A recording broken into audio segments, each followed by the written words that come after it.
Bonjour à tous, aujourd'hui dans cette vidéo, nous allons vous présenter comment remplir et comment utiliser vos indicateurs sur la plateforme d'Initiative Essonne.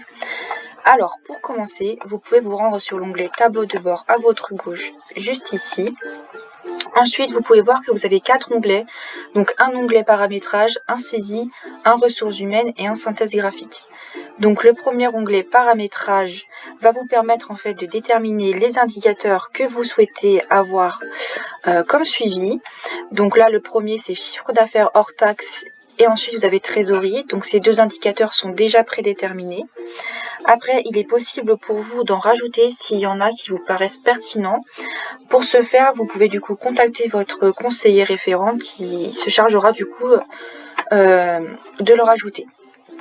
Voilà, ensuite après cet onglet, on va passer au l'onglet saisie et c'est à partir de cette étape que vous allez pouvoir remplir vos indicateurs. Donc pour commencer, on va remplir le mois concerné. Donc moi là je vais choisir mars 2021.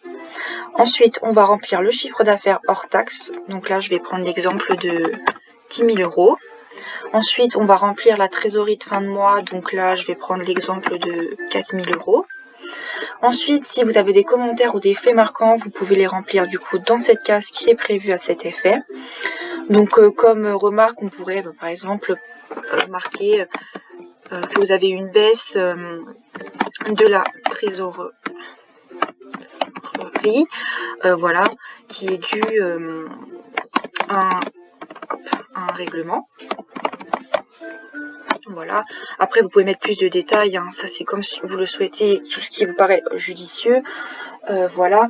Après, on pourrait par exemple aussi mettre que vous avez une augmentation du chiffre d'affaires parce que vous avez intégré un mode de livraison à votre activité. On pourrait aussi mettre que voilà, votre revenu a été impacté parce que justement il y a la crise sanitaire. Enfin, vous pouvez vraiment noter tout ce qui vous paraît judicieux dans cette case. Voilà. Ensuite, voilà, vous n'avez plus qu'à enregistrer. En ce qui concerne du coup les autres onglets, vous avez l'onglet ressources humaines juste ici, qui va vous permettre de rentrer les nouveaux emplois de votre entreprise. Donc pour les rajouter, vous pouvez appuyer sur cette croix juste ici. Ensuite, on va mettre la fonction. Donc là, moi je vais mettre salarié.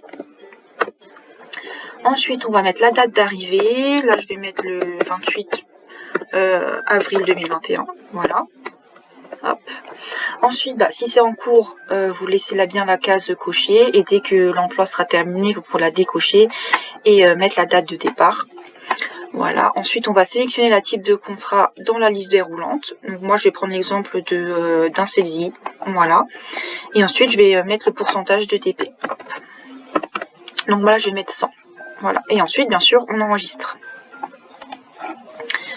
Enfin, le dernier onglet du coup, synthèse graphique, va vous permettre d'avoir un aperçu graphique du coup de vos indicateurs. Donc là, vous pouvez retrouver votre chiffre d'affaires hors taxe. Vous pouvez aussi retrouver votre trésorerie. Ensuite, il y en a aussi un sur vos effectifs qui est en rapport du coup aux emplois que vous aurez noté dans l'onglet ressources humaines, ainsi que le pourcentage de TP. Voilà. Donc cet outil en fait vous permet bien d'avoir un suivi sur votre activité, donc n'hésitez pas à l'utiliser pour un meilleur aperçu sur votre entreprise. Voilà.